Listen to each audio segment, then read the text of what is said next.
আসসালামু আলাইকুম। সাম্প্রতিক সোশ্যাল মিডিয়াতে আমরা অনেক কিছুই দেখি। 15 আগস্ট 2025 নরেন্দ্র মোদী লালকেল্লায় যখন জাতীয় পতাকা উত্তোলন করে ভাষণ দেন, সেই ভাষণে কিন্তু আরএসএসের প্রশংসা করে এবং বলে যে আরএসএসের দেশের জন্য অনেক কিছুই করে।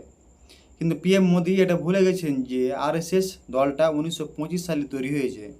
যে দলটা 56 বছর ধরে নিজের জাতীয় পতাকা নিজের পার্টি অফিসে উত্তোলন করেনি, যে দলটা বাবা সাহেব ভীমরাও আম্বেদকরের সংবিধানকে মানেনি এবং ভারতের স্বাধীনতা সংগ্রামে আরএসএসের কোনো অবদান নেই, যে দলটার সমর্থক নাথুরাম গোডসে ভারতের রাষ্ট্রপিতা মহাত্মা গান্ধীকে গুলি করে হত্যা করেছে, সেই নাথুরাম গোডসেকে দেশভক্তি মানার পার্টিটা বা দলটাকে প্রধানমন্ত্রী মোদী দেশপ্রেমী বলছে।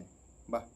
আরএসএস দল এখনও সাভারকরকে দেশপ্রেমী মনে করে এবং তাদের পার্টি অফিসে সাভারকরের ফটো লাগানো আছে। এই দলটা মানে আরএসএস দলটা কখনো ভারতের জন্য কল্যাণকারী হতে পারে না।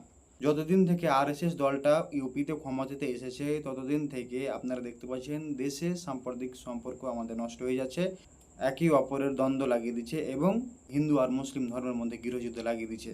তাদের বক্তব্য ভাষণ প্রতিটা বক্তব্য আপনারা দেখবেন যে শুধু হিন্দু মুসলমানে উস্কানিমূলক বক্তব্য, যে বক্তব্যের কারণে সাধারণ মানুষ ভরকে নিজেদের মধ্যে দ্বন্দ্ব লাগিয়ে দিচ্ছে। ধন্যবাদ, দেখা হচ্ছে অন্য কোনো একটা ভিডিওতে।